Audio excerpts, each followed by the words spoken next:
주일 예배에 오신 여러분을 환영합니다. 오늘은 성령 강림 후 제1주 주일입니다. 오늘의 키워드는 복병입니다. 우리는 지난주 신성모독이라는 프레임이 어떻게 예수님을 십자가에 매달 수 있었는지, 그것도 단 5일 만에 어떻게 그것을 해낼 수 있었는지를 살펴보았습니다.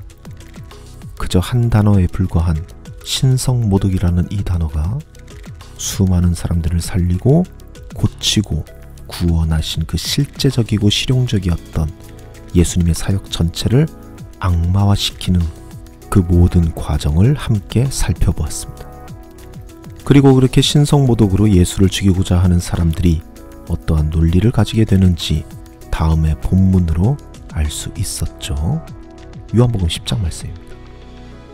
유대인들이 대답하되 선한 일로 말미암아 우리가 너를 돌로 치려는 것이 아니라 신성모독으로 인함이니 내가 사람이 되어 자칭 하나님이라 하미로다. 내가 아무리 좋은 일을 했다고 하더라도 나의 종교적인 신념에 어긋나기 때문에 너는 죽어도 마땅하다는 논리입니다. 이념이 실제를 삼켜버린 것이죠. 그리고 저는 여러분께 이 말을 꼭 기억하고 있어야 한다고 말씀드렸습니다. 왜냐하면 이 말이 가지고 있는 논리가 단순히 예수님과 적대관계에 있는 사람들에게서만 나오는 논리가 아니기 때문입니다. 이 논리는 예수님의 편에 서 있는 사람들에게서도 나올 수 있는 논리이기 때문입니다. 마치 세례 요한과 같은 사람 말이죠. 세례 요한 역시 이와 똑같은 논리로 예수님을 의심했던 사람이었습니다. 왜냐하면 세례 요한 역시 실제가 아닌 이념에 사로잡혀 있었던 사람이기 때문이죠.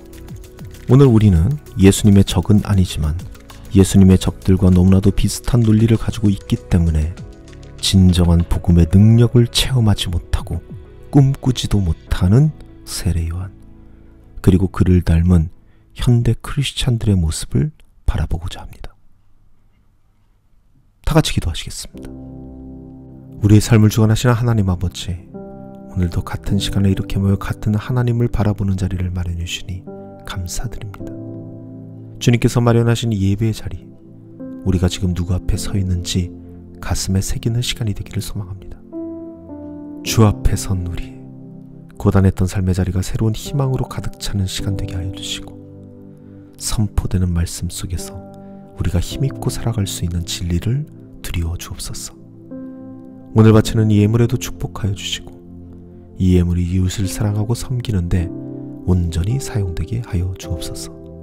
우리를 죽기까지 사랑하신 예수님의 이름으로 기도드립니다. 아멘.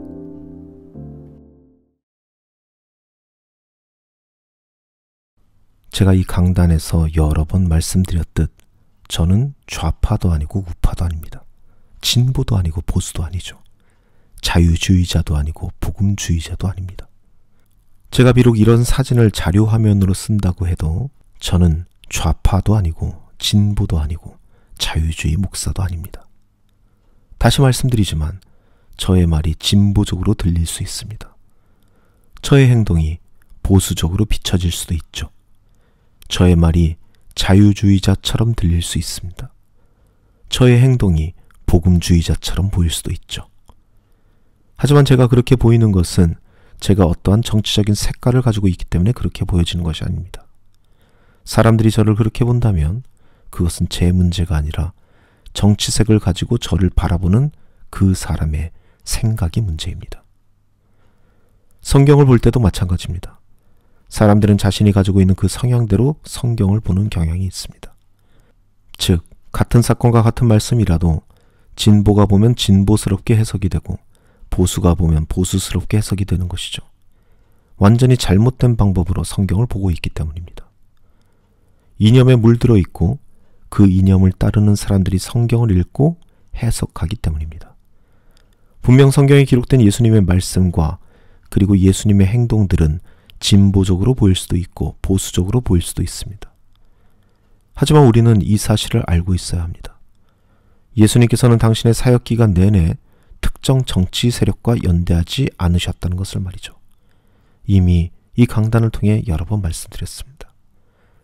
당시에는 로마 제국과 대항하는 열심당원들이 있었습니다. 그리고 바리새인과 사두개인 등 종교 권력을 가지고 있는 사람들도 있었죠. 하지만 그 어떤 누구와도 예수님께서는 정치적 동맹을 맺지 않으셨습니다. 왜 그러셨을까요? 왜냐하면 예수님은 이념을 따르는 분이 아니셨기 때문입니다. 예수님께서는 이념이 아닌 실제적인 법을 따르는 분이셨기 때문입니다. 특히 그 법의 정신을 실제화시키는 분이셨기 때문입니다. 그 법을 행동으로 보이시고 현실로 드러내시는 실용적인 분이셨기 때문입니다. 그런데 그렇게 법을 실제화시키고 있는 그 예수님의 모습이 이념을 따르는 사람들의 눈에는 진보적으로 때로는 보수적으로 보여지고 있을 뿐이었다는 것이죠. 저 역시 그 예수님의 모습을 따르려 하는 사람일 뿐입니다. 왜냐하면 저는 목사이기 전에 크리스찬이기 때문입니다. 예수님의 사람이기 때문입니다. 예수님을 닮아야만 하는 사람이기 때문입니다. 복음을 실제화시키는 그 예수님의 사역을 계속해 내야 하는 사람이기 때문입니다.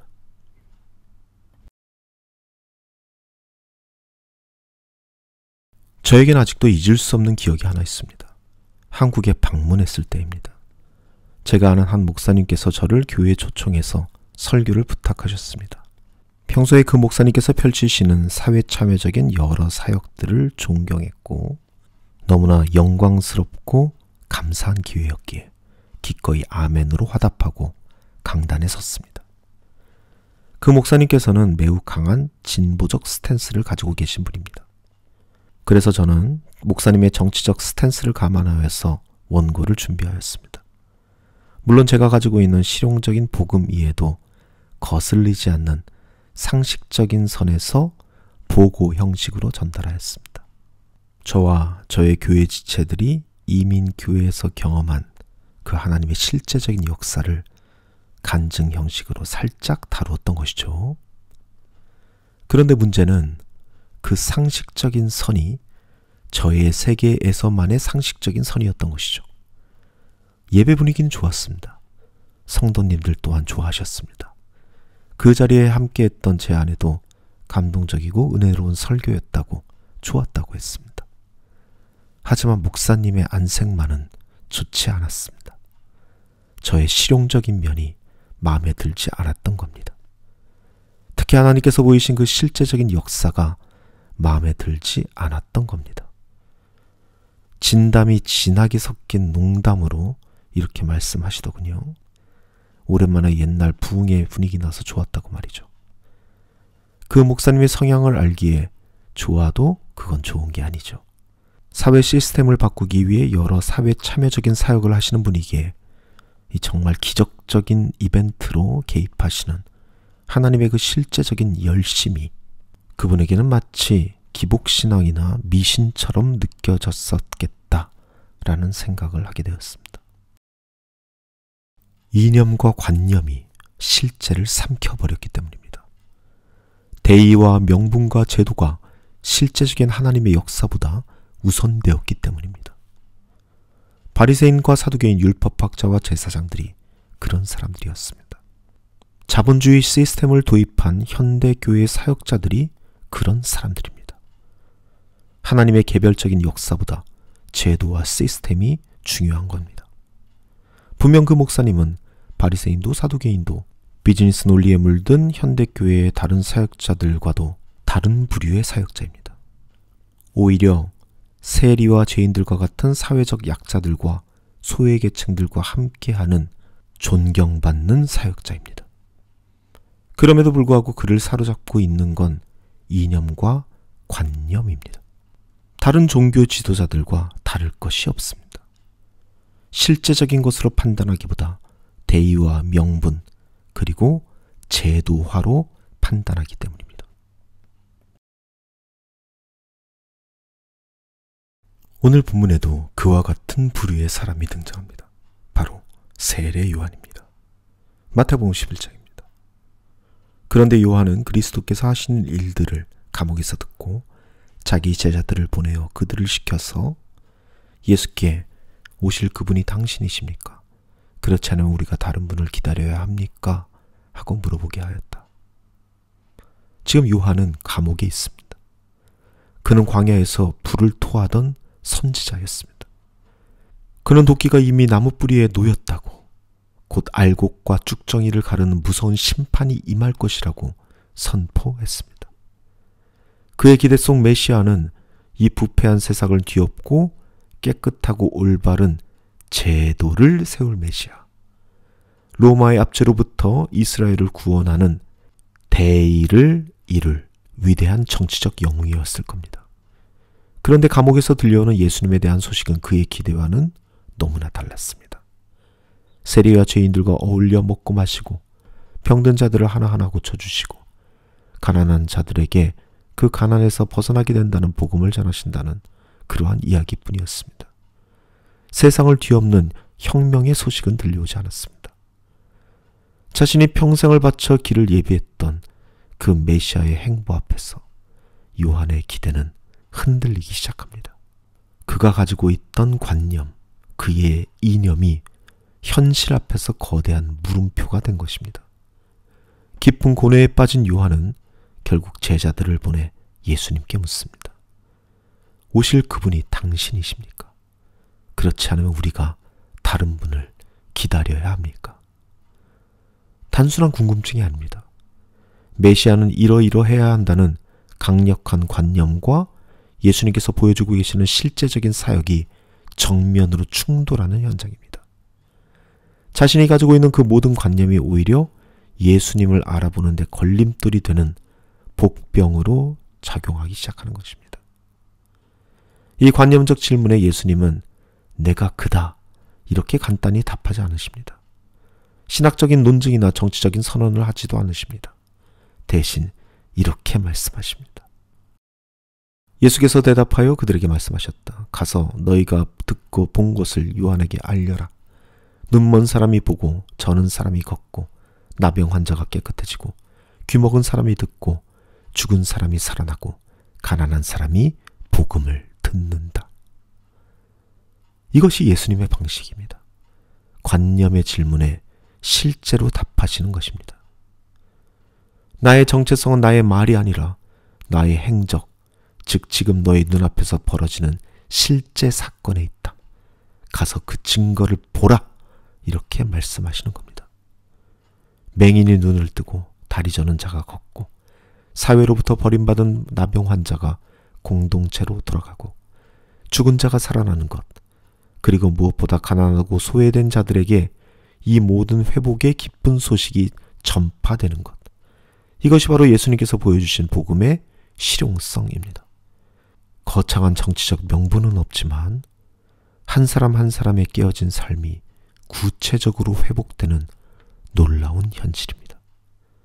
저는 여러분이 이러한 구체적인 회복을 경험하기를 원합니다. 예수님께서는 이어서 의미심장한 한마디를 덧붙이십니다. 내가 진정으로 너희에게 말한다. 여자가 낳은 사람 가운데서 세례자 요한보다 더 큰 인물은 없었다. 그러나 하늘나라에서는 아무리 작은 이라도 요한보다 더 크다. 이것은 요한을 향한, 그리고 오늘 우리를 향한 부드럽지만 날카로운 경고입니다. 요한이 크다면 그것은 여인이 낳은 사람이기 때문이며 그래서 가장 큰 사람이겠지만, 요한이 작다면 그 이유는 하나님 안에서 아직 다시 태어나지 않은 사람이기에 하나님 나라의 가장 작은 자라도 요한보다 더 크게 되는 겁니다. 여인이 낳은 자라는 것은 이 땅의 질서, 인간적인 이념의 세계를 상징합니다. 그러나 하나님의 나라는 하나님의 실제적인 통치가 임하는 새로운 차원의 세계입니다. 요한은 옛 세계의 정점에 있었지만 예수님이 여시는 새로운 세계에는 문턱에 서 있었던 것입니다. 아직 요한의 세계는 이념과 관념의 세계입니다. 대의와 명분과 제도의 세계입니다. 그 세계는 거듭난 하나님의 세계가 아닌 그저 육신의 출생으로 그치는 이 땅의 세계입니다. 하나님의 세계는 실제적으로 이 땅에 그의 역사가 침투해 들어오는 것이며 그 복음의 능력이 실제로 발현되는 곳입니다. 눈먼 사람이 보고 저는 사람이 걷고 나병 환자가 깨끗해지고 귀먹은 사람이 듣고 죽은 사람이 살아나며 가난한 사람들이 그 가난에서 벗어난다는 그 기쁜 소식이 실현되는 세계입니다. 말씀을 정리합니다. 이념과 관념에서 자유를 찾으시길 바랍니다. 대의와 명분과 제도가 지배하는 종교놀이에서 탈출하시길 바랍니다. 오직 실제적인 그 복음의 능력의 소망을 품고 그 복음이 현재의 삶의 침투에 들어오는 것을 소망하고 경험하기를 원합니다. 그렇게 실제적인 하나님의 역사 안에서 매일매일 그의 손길을 경험하고 살아가는 저와 여러분이 되시기를 간절히 소망합니다. 아버지 하나님, 저희의 굳어진 생각과 이념이 주님의 살아있는 역사를 가리는 복병이 되었음을 고백합니다.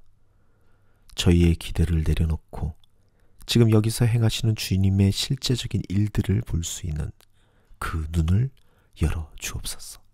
그 영안을 열어 주옵소서. 관념의 감옥에서 벗어나 참된 복음의 능력을 경험하며 살게 하여 주옵소서.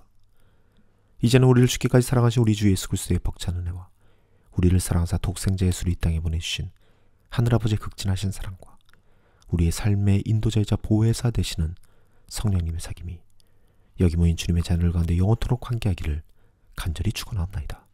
아멘.